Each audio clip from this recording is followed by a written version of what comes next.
Alors un jour, la maman trouve l'enfant dans le noir, dans une pièce. Elle louait qu'une seule pièce.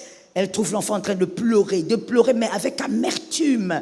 Vous savez, comme quand vous avez perdu un proche, quand vous pleurez avec amertume, ça veut dire le cœur pleure. Et la maman regarde, dit, mais c'est quoi? Pourquoi tu es si triste?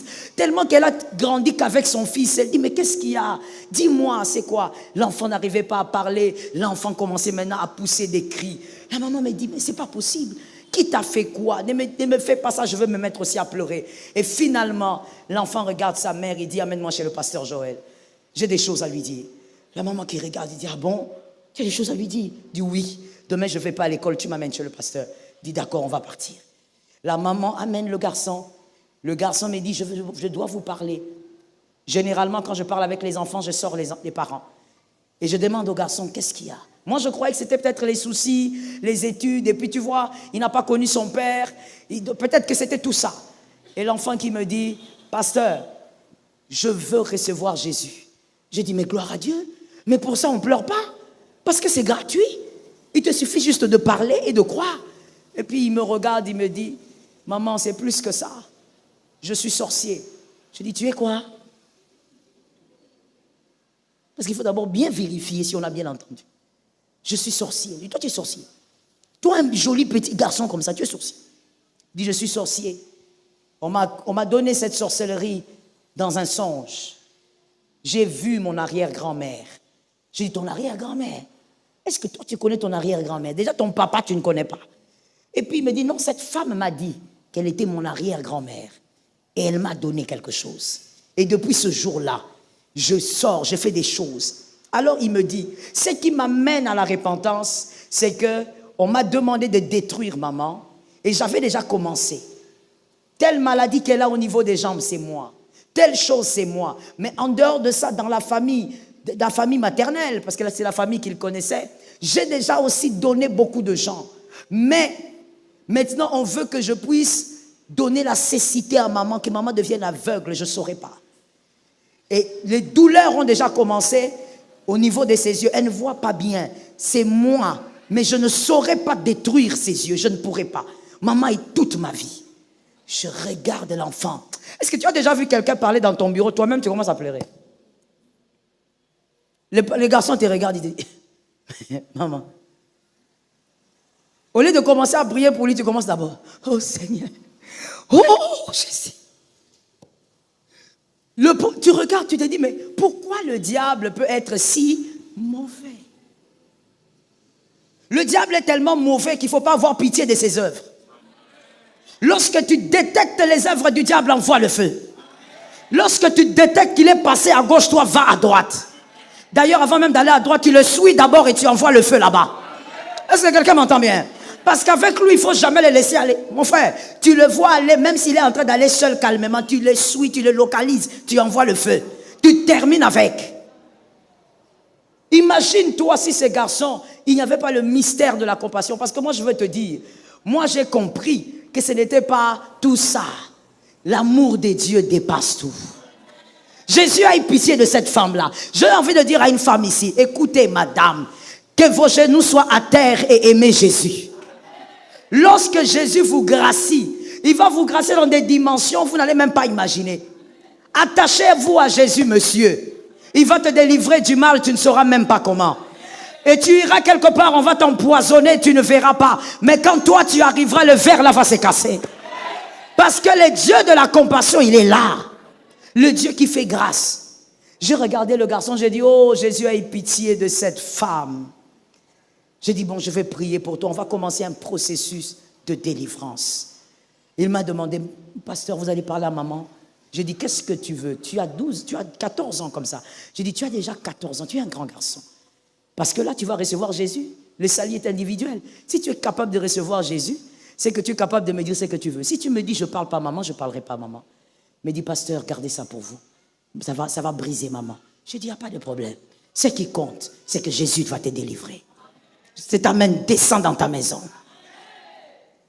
C'est pour te dire que le diable, quand il regarde un enfant, quand tu te promènes avec ta petite fille là, c'est toi qui dis, elle a 5 ans. Quand le diable regarde, il voit un esprit qui a l'âge de l'esprit. Fais attention, il va attaquer ton enfant comme il t'attaque toi. Le diable est un menteur. Oh, je le crois fermement. Le diable va vouloir, point 5, il va vouloir régner dans la vie d'un enfant parce qu'il peut rester là pendant des années. Là où le diable se trouve, que la révélation te soit donnée. Sixièmement, le diable aime les enfants parce que la transmission du mal sera facile. La transmission du mal sera facile. Aujourd'hui, le diable utilise les enfants pour transmettre le mal. Parce que les enfants sont inconscients, sont innocents. Vous verrez un enfant qui va à l'école avec le médaillon occulte que son père lui a donné. Il arrive à l'école, il dit « Ah, ma copine, toi aussi tu vas porter, tu vas essayer ?» Et sa copine qui dit « Oui, donne-moi. » J'ai traité ces cas-là dans une école ici dont je tais les noms. Ce serait une très mauvaise presse pour eux. Elle prend le médaillon, elle donne à sa copine. Sa copine aussi porte. Oh, c'est joli. Ah, c'est pour moi, oui, c'est pour toi. Mais tu me remets ça demain, hein, parce que c'est papa qui m'a donné. Son père est un grand occulte. Il est dans la franc-maçonnerie. La petite, là, quand il est rentré avec à la maison, toute la maison, personne n'a dormi. Je dis à quelqu'un, un diable, les démons ne peuvent pas entrer chez vous et vous mettre mal à l'aise. Ça tombe sur quelqu'un. Il y a quelqu'un qui n'a pas entendu. Je répète pour toi, tu dormais. Je disais ceci. Le diable ne peut pas entrer chez toi et il veut mettre tous mal à l'aise. S'il entre chez toi, que ce soit lui qui soit mal à l'aise.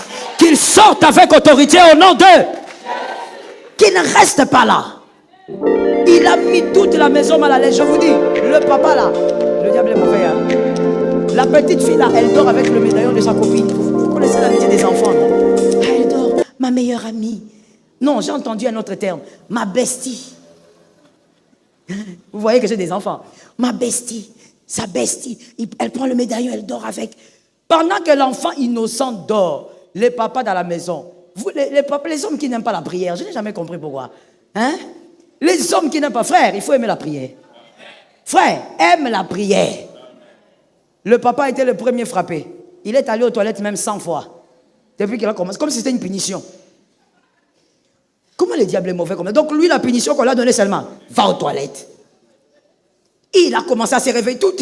Jusqu'à un moment, il a dit à sa femme, ah, réveille-toi un peu.